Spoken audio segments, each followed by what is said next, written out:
Facebook followers Tom, Nancy, Melinda, and Gretchen all asked about the transportation needs of 21st century residents, both young and old. They specifically asked about bike routes, streetcar and trolley service, and mass transit. Melinda is even considering moving her family out of Livonia because of its lack of public transportation and safe biking routes. What changes do you think need to be made, if any, to Livonia's transportation features and services?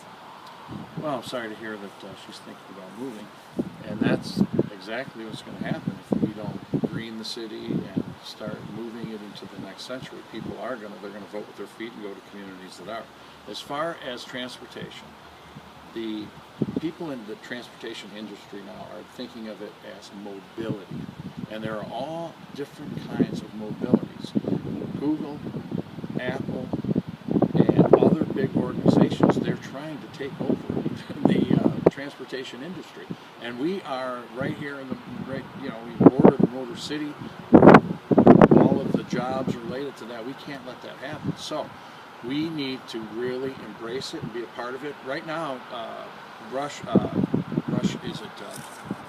Industries is actually building the car, the self-driving car for Google. It's being manufactured right here in Livonia, and then they're shipping it to California. We need to use that here. We are in the era of Uber and Lyft and all kinds of services like that. I have talked to seniors that can't use our bus system because they can't get in and out of the buses. So I've suggested we make our own. We call it Hitch.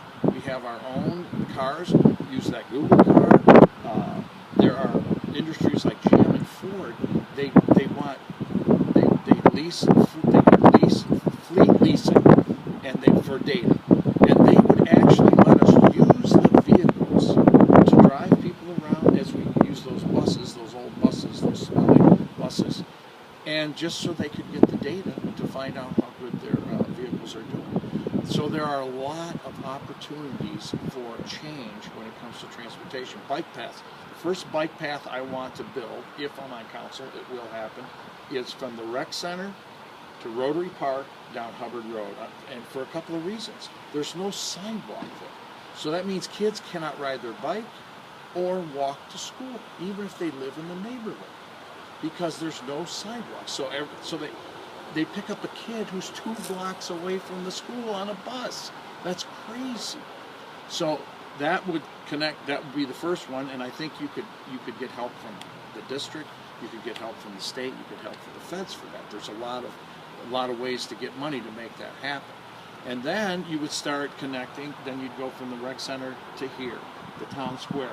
If we build the town square, I would have a web of bike paths to the Y and to the rec center, all these different places. I ride a bicycle every day, so I'm an avid cyclist, and I like to ride my bike to Zerbos. Again, there's no sidewalks down Stark Road, and you're dodging traffic. So yeah, there's a lot of opportunity to really